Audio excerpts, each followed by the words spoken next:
Right now, invisible beings are surrounding you, assigned by God Himself to protect, serve, and minister to you in ways you have never fully understood or appreciated. These are angels. They are not chubby babies with tiny wings from Renaissance paintings. They are powerful spiritual beings who execute God's will and serve those who inherit salvation. Hebrews chapter 1 verse 14 asks a rhetorical question. Are they not all ministering spirits sent forth to minister for those who will inherit salvation? The answer is yes. Angels are sent forth. They have assignments. They are not passive observers, but active participants in your spiritual journey. They have been ministering to you since your birth. Psalm chapter 91, verses 11 and 12 contains a promise. He shall give his angels charge over you, to keep you in all your ways. They shall bear you up in their hands. Angels have been given charge concerning you. They have specific orders from heaven about your protection. They are keeping you in ways you have never seen but have experienced. Today, I will reveal 4 types of angels that operate around believers.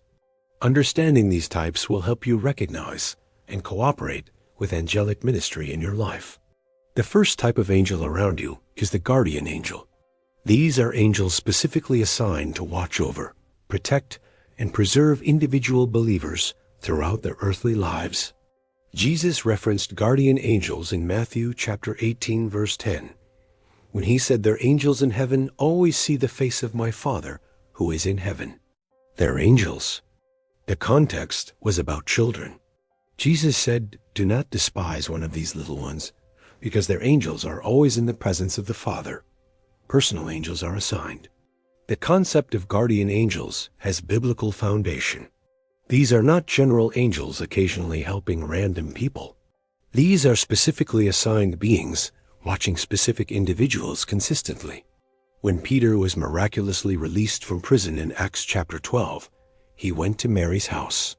The servant girl recognized his voice, but the others said it must be his angel. Verse 15 records, they said, it is his angel. The early church believed that individuals had personal angels who could even appear in their likeness. This was accepted theology. Your guardian angel has been with you from the beginning. This angel has protected you from dangers you never knew existed. This angel has preserved your life for divine purpose. How many accidents did not happen because of angelic intervention? How many diseases were blocked? How many attacks were thwarted? You will only know fully in eternity. Guardian angels are always watching. They do not sleep. They do not get distracted. They are focused on their assignment, which is keeping you according to God's purposes. Psalm chapter 34, verse 7 says, "The angel of the Lord encamps around those who fear him and delivers them." An encampment suggests ongoing protective presence, not occasional visits. The second type of angel around you is the messenger angel. These angels are specifically tasked with delivering divine communication from heaven to humans on earth. The word angel in both Hebrew and Greek means messenger. This is the fundamental function that gives them their name. They carry messages between the divine and human realms. Gabriel is the most famous messenger angel. He appeared to Daniel to give understanding about visions. He appeared to Zacharias to announce John the Baptist's birth in Luke chapter 1. Luke chapter 1 verse 26 through 38 records Gabriel's most significant message delivery. He appeared to Mary to announce that she would conceive and bear the Son of God. Gabriel introduced himself in Luke chapter 1 verse 19. "I am Gabriel, who stands in the presence of God and was sent to speak to you and bring you these glad tidings." Notice the elements. He stands in God's presence. He was sent. He was sent to speak. He brings tidings. This is the function of messenger angels in concentrated form. Messenger angels still operate today. They may speak through dreams, through sudden impressions, through words that come to your spirit with unusual clarity and divine weight. Hebrews chapter 2 verse 2 references the word spoken through angels. God has used angels throughout history to communicate his will, his warnings, and his promises to humanity. When you receive sudden divine insight that seems to come from outside yourself, when clarity breaks through confusion unexpectedly, messenger angels may be fulfilling their function. Genesis chapter 28 records Jacob's dream of a ladder reaching to heaven with angels ascending and descending. This reveals ongoing communication flow between heaven and earth. The ascending angels carry information upward. The descending angels bring messages downward. There is constant angelic traffic concerning believers and the affairs of the kingdom. The third type of angel around you is the warrior angel. These are angels specifically equipped and assigned for spiritual warfare against demonic powers that oppose God's purposes. Michael is the preeminent warrior angel. He is called the archangel in Jude verse 9. He is described as a chief prince in Daniel chapter 10 verse 13. Daniel chapter 10 reveals a stunning glimpse of angelic warfare. Daniel prayed, and the answer was dispatched immediately from heaven. But a demonic prince resisted the messenger angel. Verse 13 records, the messenger saying, "The prince of the kingdom of Persia withstood me 21 days. But Michael, one of the chief princes, came to help me." Michael is a warrior who comes to fight when other angels face resistance. He engages in combat at the highest levels of spiritual conflict against principalities and powers. Revelation chapter 12 verses 7 through 9 describes a war in heaven. Michael and his angels fought against the dragon and his angels. The dragon was cast out with his forces.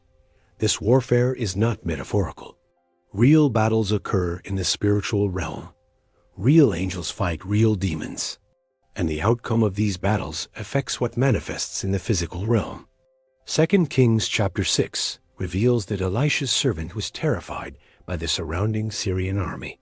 But Elisha prayed for his eyes to be opened to see the invisible. Verse 17 records the result. The Lord opened the young man's eyes, and he saw the mountain was full of horses and chariots of fire all around Elisha. The army of God, warrior angels surround you. You may face spiritual opposition. You may encounter demonic resistance. But you are not fighting alone. The heavenly host fights on your behalf. When you pray for angelic assistance in spiritual warfare, you are not inventing a concept. You are invoking biblical reality. God dispatches warrior angels to fight for his people. 2 Kings chapter 19 verse 35 records a single angel striking down 185,000 Assyrian soldiers in one night. One angel, one night. An entire army. Do not underestimate the power of warrior angels assigned to your protection and the advancement of God's purposes in your life. They are formidable forces against any opposition. The fourth type of angel around you is the ministering angel. These angels specifically provide comfort, strength, encouragement, and practical help during times of human need and weakness.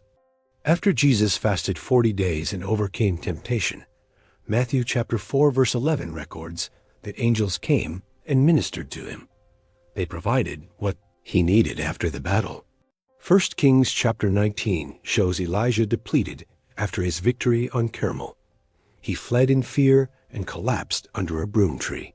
An angel came with food and water. Verse 5 records that an angel touched him and said, "Arise and eat." The angel provided physical nourishment that sustained Elijah for 40 days of travel. Practical ministry. Verse 7 shows the angel returning a second time with more food because the journey was too great for Elijah.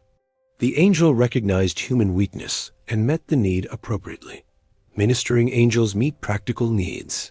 They provide strength when you are weak. They bring comfort when you are grieving. They offer encouragement when you are ready to quit. Luke chapter 22 verse 43 records that in Gethsemane an angel appeared to Jesus, strengthening him during his agonizing prayer before the cross. Strengthening was the ministry. When you have experienced unexplainable peace in crisis, unexplainable strength in weakness, or unexplainable comfort in grief, ministering angels may have been executing their assignment. Acts chapter 27 records Paul on a ship during a terrible storm. An angel appeared to him at night, assuring him that all aboard would survive. comfort in crisis. These 4 types of angels work together for your benefit. Guardian angels protect consistently. Messenger angels communicate divine direction. Warrior angels fight your spiritual battles. Ministering angels sustain you. You are surrounded by more help than you have ever realized. The visible realm shows only a fraction of reality. The invisible realm is teeming with beings assigned to your welfare. How should you respond to this understanding? First, cultivate awareness that you are not alone. In your hardest moments, remember the unseen help that surrounds you constantly. Second, thank God for angelic assignment. Psalm chapter 103 verse 20 says, "Bless the Lord, you his angels, who excel in strength and do his commandments." Join their worship. Third, do not worship angels. Revelation chapter 22 verse 8 and 9 records John falling down to worship an angel who firmly corrected him. Worship God alone. Colossians chapter 2 verse 18 warns against worship of angels. Angels are servants of God sent to serve you. They are not to be worshipped, but appreciated as fellow servants. Fourth, understand that angelic ministry is activated through prayer. Daniel prayed and angels were dispatched. Elijah prayed and fire fell with angelic involvement. Prayer engages heavenly resources. Fifth, walk in righteousness to maintain clear connection with angelic assistance. Psalm 34 verse 7 says, "Angels encamp around those who fear the Lord."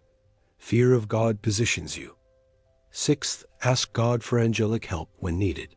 He has promised to give his angels charge over you. There is nothing wrong with requesting what he has already promised to provide.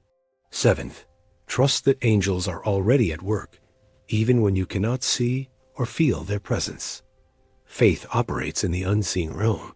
Angels work whether you perceive them or not. Hebrews chapter 13 verse 2 reminds us that some have entertained angels unawares. Angels can appear in human form. You may have already encountered angels without knowing it. Genesis 18 records Abraham welcoming 3 visitors who turned out to be the Lord and 2 angels in human form.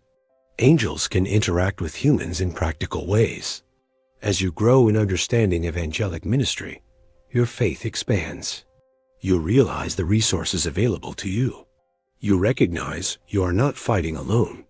You are heavily reinforced. The enemy wants you to feel isolated and overwhelmed. He wants you to think you are the only one fighting your battles.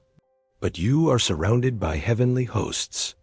2 Kings chapter 6 verse 16 contains Elisha's famous declaration to his servant, "Do not fear, for those who are with us are more than those who are with them." This is your reality. Those with you are more than those against you. The visible enemy appears large. The invisible army of God is larger. You are on the winning side. Some angels have likely been with you since before you can remember. They have seen your entire journey. They have protected you through every season of life consistently. Other angels may be assigned for specific seasons or specific assignments. God dispatches angels according to need. Different situations may bring different angelic assistance. Heaven is not distant. It is closer than you realize. The spiritual realm intersects with your physical reality constantly. Angels move between realms on assignment for the king. Live with the awareness of angelic presence. Walk with the confidence of angelic protection. Trust the reality of angelic assistance. You are surrounded by heaven's servants always.